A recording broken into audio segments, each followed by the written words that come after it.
Yo, yo, yo, what's goody? It's Bear in the building. Thank you for tuning in to another episode of Kueen Talk. If you are new here, welcome. Make sure to hit that like button, subscribe button, leave a comment. Let me know what you think of this episode. You guys, today I wanted to do a recap of my wonderful trip in DC. I had such a great time. It was so good. A lot of takeaways.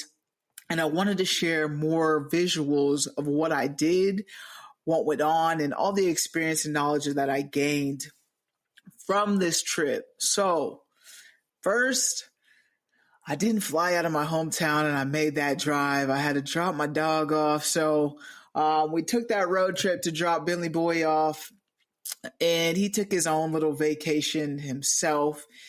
And we had a nice little drive to Kansas City. And it was great. We got into the airport and it was pretty good. Shout out to Southwest, who has those free check bags, but not anymore. So the price went up. So that's so unfortunate. But yeah, it was a good trip.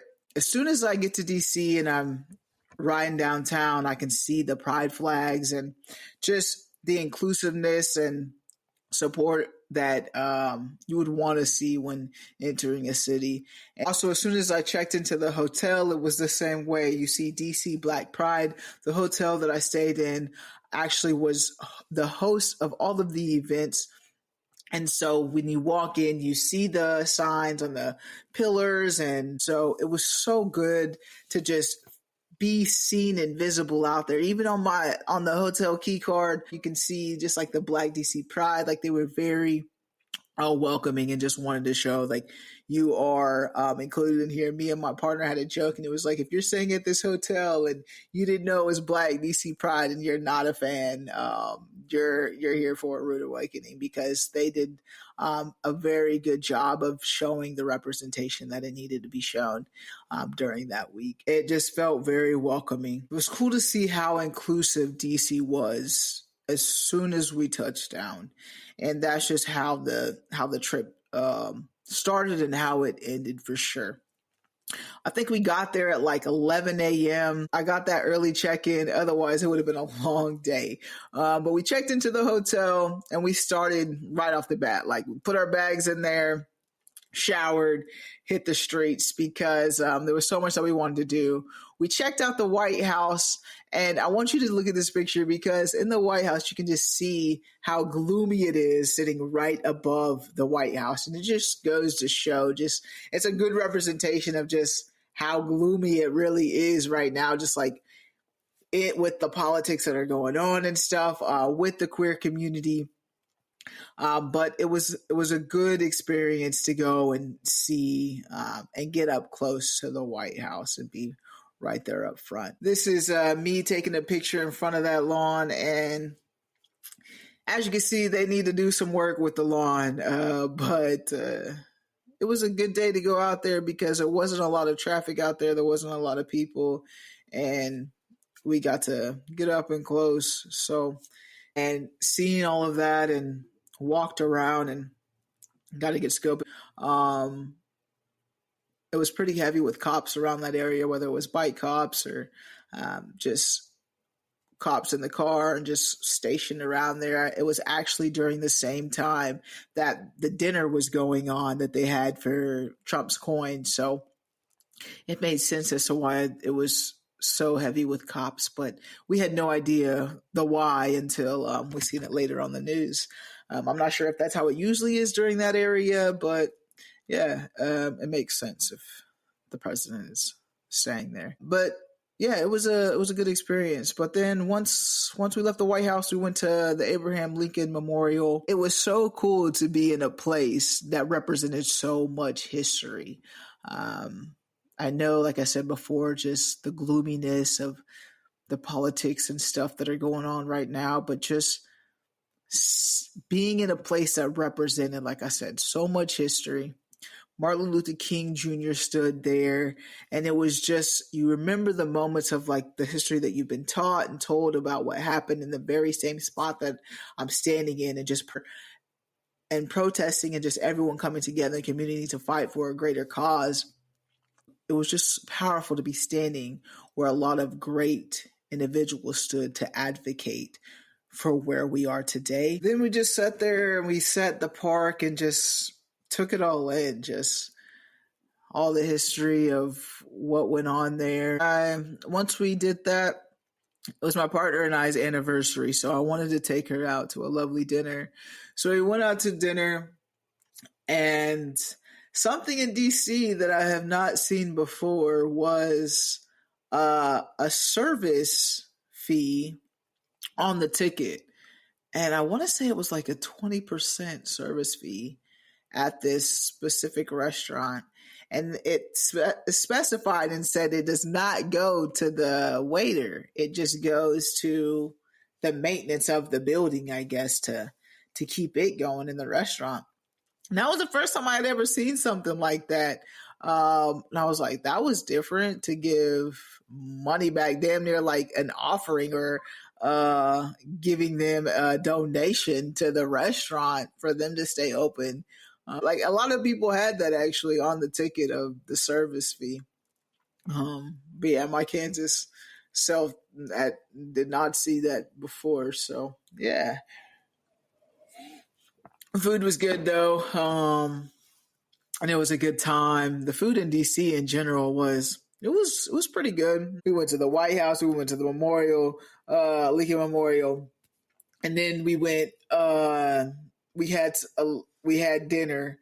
Then I met up with my cousin, and we went to the Unity Ball that was happening with DC Black Pride, and this was all in one day. And when I tell you guys, it was such a good way to end the first day, because I had never experienced a Unity Ball before. So it was my first time ever.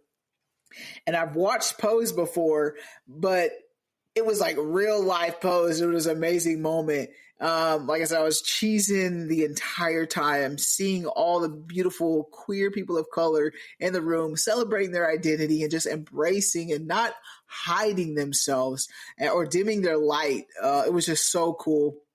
And it was awesome. The host was funny, hilarious. He did a very good job. And it was very inclusive too. They had interpreter there. The inclusiveness, it just showed in the room. It was just, I'm glad that I got to witness it in person instead of seeing it on TV. And it was cool because my cousin was like, although he lives in DC, he's lived in Atlanta. He had never experienced that either. It was so good to catch up with my cousin. It was so good to end that day with the Unity Ball, seeing that representation, all of the amazing people. And that was day one on Thursday. Friday, we get up and we are in the streets again. I'm representing every day. The importance of this trip was to get out there and network as much as possible, and I did that.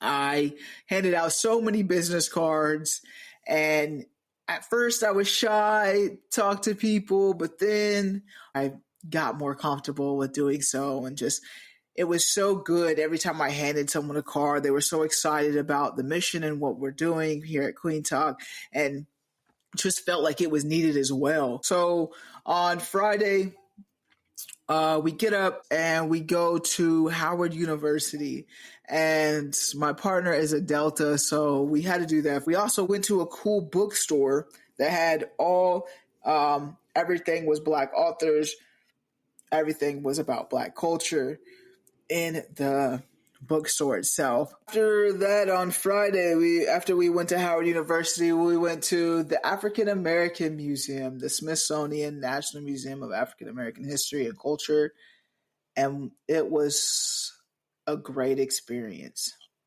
I didn't take too many videos because I just was in the moment. But if you have not been to the museum, you should definitely go in there and get that experience. It started with different levels. The slave and the freedom era, the era of segregation, and then changing of America. So it starts in the basement, and you go up and progress and see where we are today. And it's a very heavy experience to see all of the history and all what we went through to get to where we are right now. But it was worth seeing. And then, oh man, it was. I didn't take a picture of this or a video of this, but I have to mention it because it happened and it was very heavy that day. So as I'm walking, me and my partner through the museum, like I said, you start in the basement and you progress up to the levels, and then once you get like halfway through the museum, there's a cafeteria area to where you can eat. Like, um, and so we're at the cafeteria in the line, and you see a group of white individuals with their freshly new Make America Great Again hats. And it was right after walking through all of that history and coming up and seeing that. It was not a good feeling. They didn't care. They weren't there to go through the museum. I did not see them walk the museum at all. And for them to just come in that space, and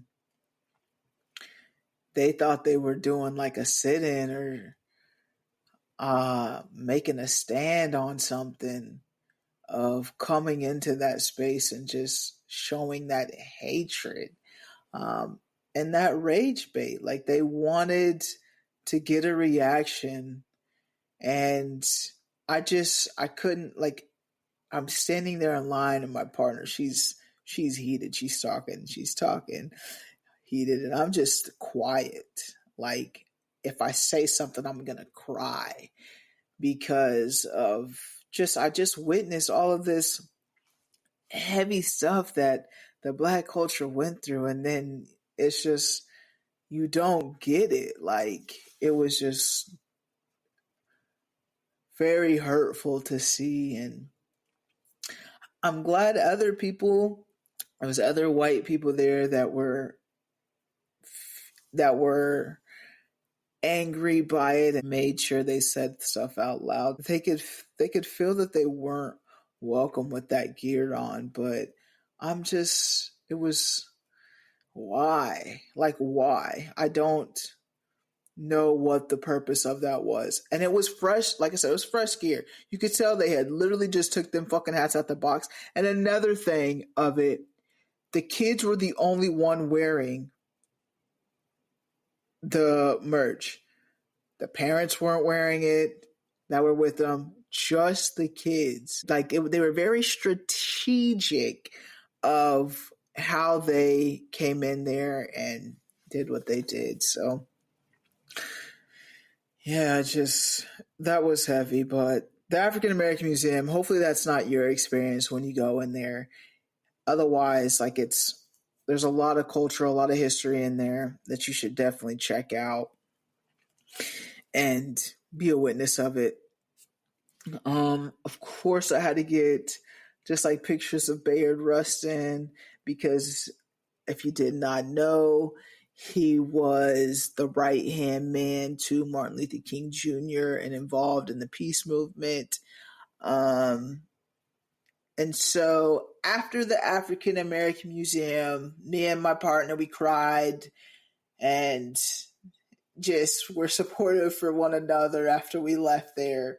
And it was on to the next thing. It was a busy, busy weekend. So then we went to the pastel party. And when I tell you guys, the No Homo show was in the building, DJ XL and Boss Brit. It was so cool.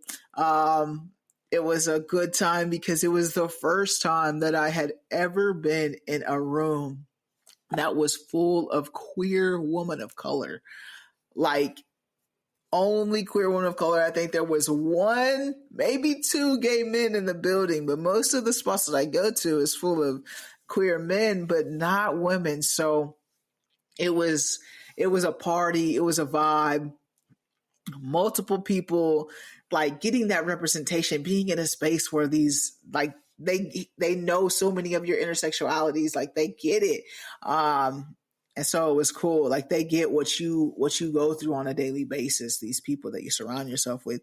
I didn't have to be a chameleon. I was just myself, and I didn't have to mold into anybody or change who I was. And it was just a great experience. And if you have not experienced that space of people that you walk in and you identify with everybody in the room and you just see that representation around you, you should do it. Like I didn't know, like my inner childhood, like I needed that for myself. I needed that. And it made me like I need to be in more spaces like that for sure. At 33 years old, and that's the first time I've been in a space like that. Just not. It's when you say it out loud, it's like how, why have I not put myself in those spaces and made those connections? And I made a lot of connections, and I walked out of that club and I seen Gay Magazine. There's a video of it right here, and I was like, oh man, I should stop and do the interview. My partner was like, yeah, you need to. And I was like, I'd already had too many drinks. So I was like, it was 1:30 in the morning. Me and my partner don't stay out till 1:30 in the morning. Like that's not something we do. So my ride was there. And so I was like, yeah, this is just Friday night. Sure, I'm going to get to see them before I leave again. And I just trusted that. So I left. I walked out of there, went home, went to sleep. And then it was Saturday. So Saturday we woke up and there was a lot of great workshops on Saturday. The workshops that I went to were Beyond Religion. And then the host of this was great. He put in perspective of just loving yourself and make sure you give yourself affirmations and building your own relationship with faith and what that looks like. So that was really a good start to the Saturday. And then I did not know, this was just a surprise, but we went to a event with a panel that was full of transgender women and males, and it was so dope to get to be in that room with T.S. Madison and many others. T.S. Madison is an amazing person. She was very down to earth, approachable, and I gave her my card. Like I said, I'm there to network. I gave her my card and information, and we going to speak this into existence. We are going to have T.S. Madison on Kueen Talk here one day for sure. And we had Stasha on the panel as well and many more other guests. And it was a good conversation because it was really on like how we can build each other up. How do we leave room for everybody in the conversation? Because the conversation was, and I got video of it, but I wanted to respect the people in the room too, of just like not showing the footage of that. The topic was, they talked about a range of things, but the takeaways that I got were from that conversation is one, stay ready so you don't have to get ready. Whether that's with your insurance, what you have, private versus government insurance, and also was just like, how can we unite and build one another up and hold space for each other in the conversations? So trans men felt like they were not a part of the conversation. They get left out of the conversation a lot. So how do we bring them into the conversation? And trans women felt like transgender men don't get involved in the conversation. So it was a good dynamic of, okay, let's hear one another out. Let's figure out how we can unite and bring everybody to the table and everyone speak up for each other, because that's what's needed during this time. Is we definitely need unity in the community. So yeah, that was a great conversation led by T.S. Madison, the moderator. I got to just witnessing that and hearing that was great, and I learned a lot just as what I could do to help. And it is could be just simply, if you're listening to this, and you're like, what can you do to help? Is being an ally and speaking up. So speaking up during moments, a lot of them said just like the comments that are on people's social media and stuff like that, just little ways of just sharing on your story, or just passing the information on, spreading the awareness of what's going on, is just ways that you can help the community during this time. So then we had the panels, and that was a good time on Saturday. After the panel, there was a poetry speaking as well. They were so good. Like, it was a poetry slam and a grand prize winner. And the spoken word was it was so great and powerful. And one of them talked about grandmama's cooking was what she say? It was like grandmama's cooking was the only way she knew how to love, but pass down generational trauma. And the poetry slam was just really good, and hearing the different poems of just like the culture, and just it was good. Their play on words was really good, and they all did so great. And then after the poetry, it was kind of late in the evening, and I was just tired. There was more events I could have went to, but I just rested and took it in for the night because your girl was tired. There was so many things. I'm networking, handing out my card, meeting so many people. My social meter just drained, and so I went home and I went to the hotel room, and after I did that, then next day was Sunday. And Sunday we went to a brunch, and I only went to this brunch because. So rewind. So after the panel, I see Gay Magazine again. Forrest just standing in the hotel lobby, and I'm like, okay, this is my moment. I go up to her, like, hey, this is Kueen Talk. Make sure you check it out.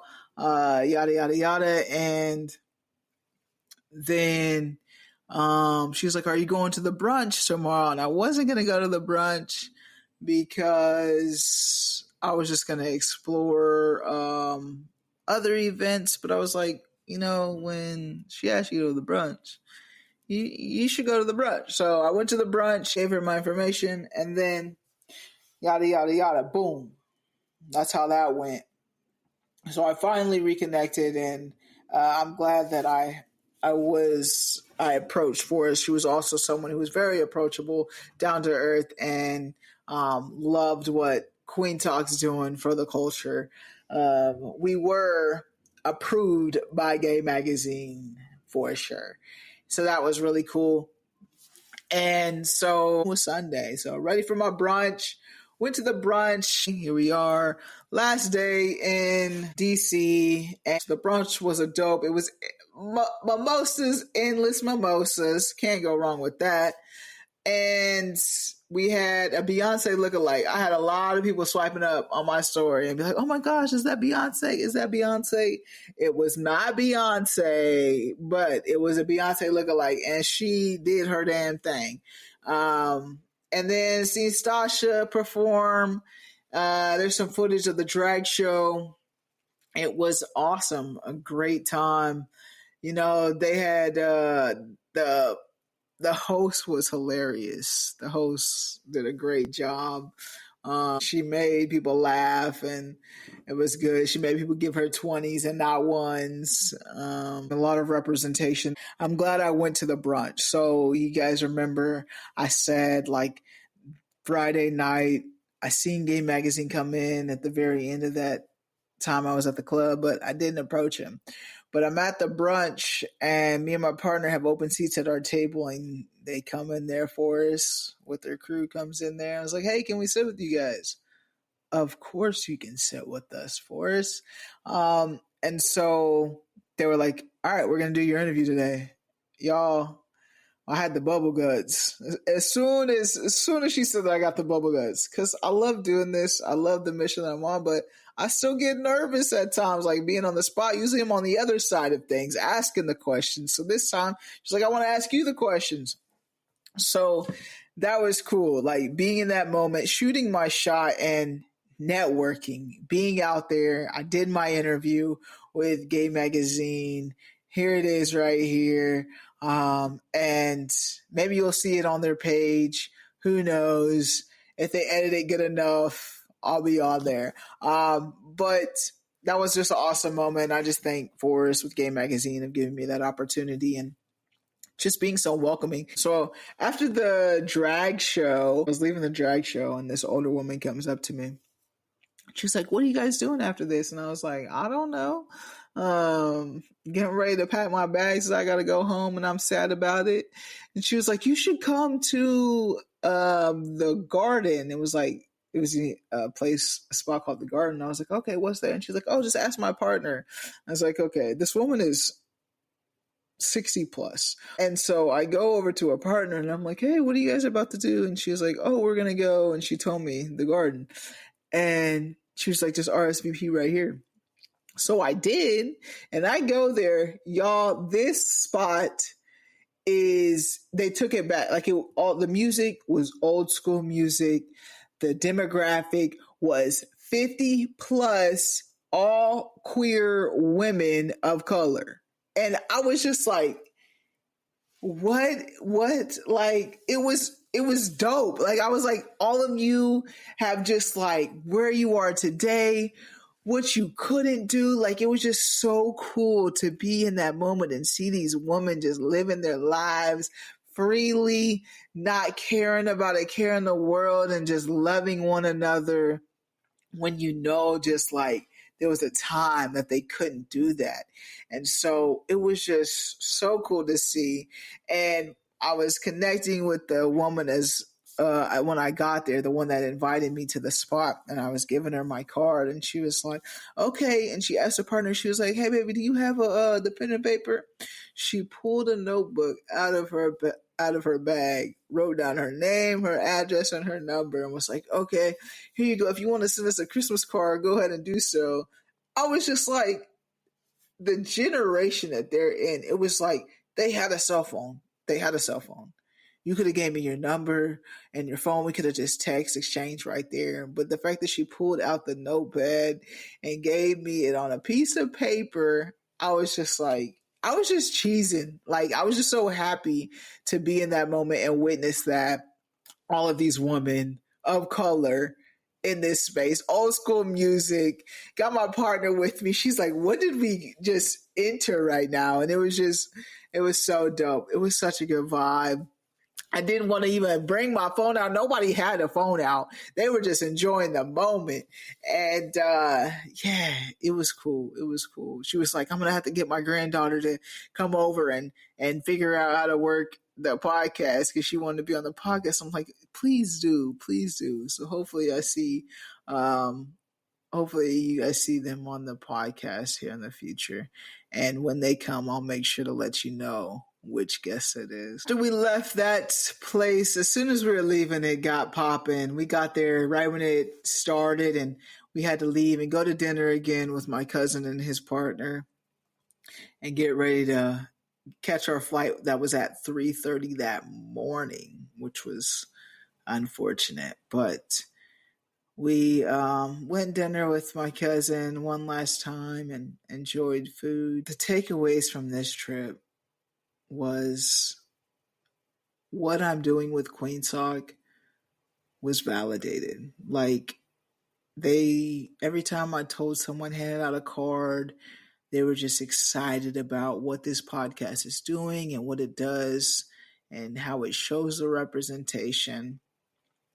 I was reminded that it is okay, that it is just for queer people of color, and just stay on the mission, keep reaching these people and individuals, and continue to network. because other people want to see it too. This DC Black Pride, there was people, we were from Dallas, Texas, Chicago, New York. Like it was, everyone came there to get that representation of Black pride. Um, and they all have been in the same experience as me, as a lot of times they enter spaces and it's not, they don't see the representation. Um, and you could just tell, just like everyone was themselves during that time. I was asking everybody, are you here for DC Black Pride? Are you here for DC Black Pride? And there was one individual, I'm in the elevator, and I asked him, and I was like, are you here for DC Black Pride? He was like, no, but kinda. And I was like, okay. And I was like, are you queer? And he was like, sometimes I am, sometimes I'm not.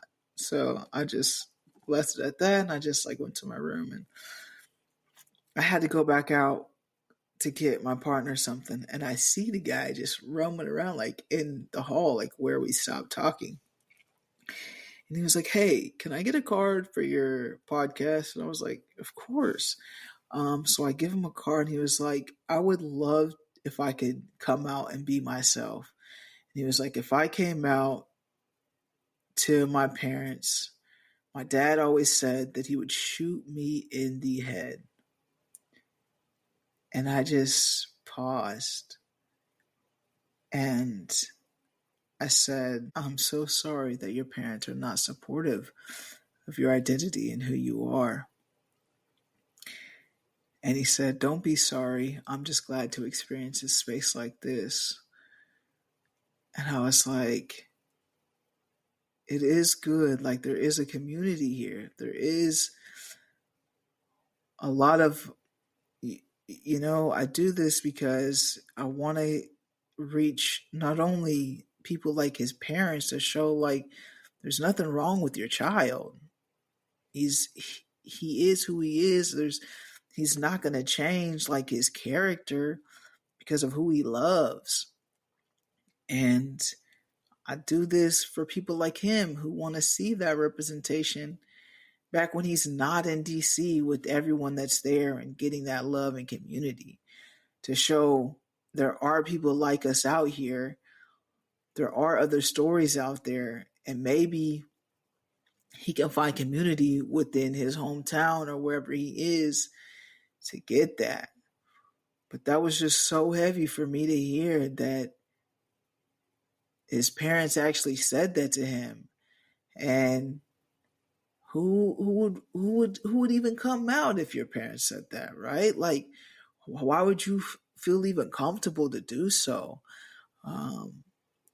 And it's important, if you're a parent listening to this, those conversations of just having an affirmative household, of not a toxic household that is just so black and white, and this, it needs to be this man and woman, and you're too girly, or you're not masculine enough, or this, and you can't wear pink, and you can't wear blue, you can't wear pants, you need to wear a dress.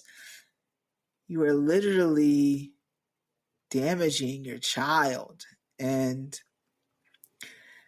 their curiosity, their creativity. You're literally just nailing it each time. You're hitting it. You're beating them down each time you say something like that. It's just a beat down, and y'all need to be mindful. We're just human who love differently, but we're human.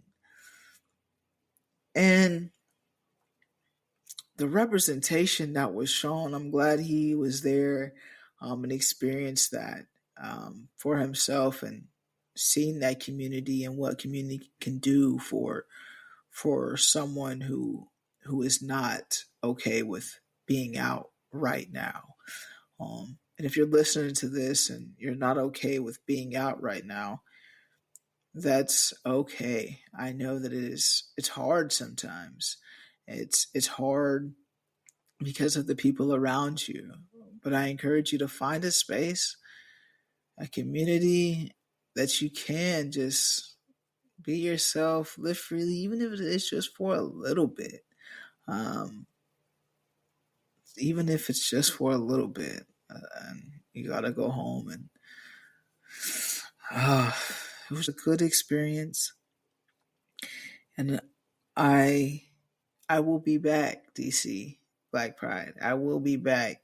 I met a lot of great people. I'm networked, handed out my cards, and a lot of you guys followed me. A lot of you guys are probably listening to this podcast now because you guys subscribe. So I just thank everyone that was there at DC Black Pride. The people that put that on were amazing. And yeah, it was a good time. And hopefully, you guys, like I said earlier, get to experience that for yourself. If you're a queer person of color, I encourage you to go to a Black Pride. It is liberating for sure. And as soon as I got home, driving home, as soon as I landed, it's raining, thunderstorm on that ride back home, gloomy, and just like we're back.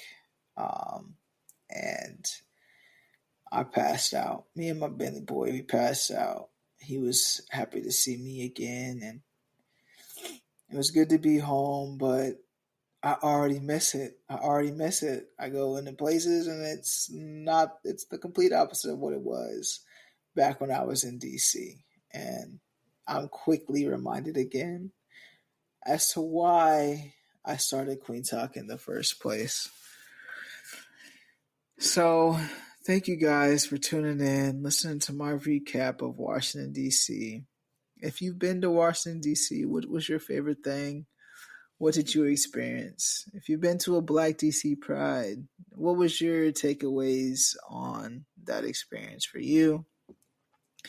And make sure you guys go to queentalk.com, check out all the amazing merch that we have, and make sure you guys catch me at ICT Big Gay Market on June 8th. I will be there selling new merch. So make sure you guys come and get something. And if you can't make it there, like I said, go to queentalk.com, get you some merch, buy some things, and yeah, support the movement that is definitely needed. And as always, family, friends, strangers, love and be nice.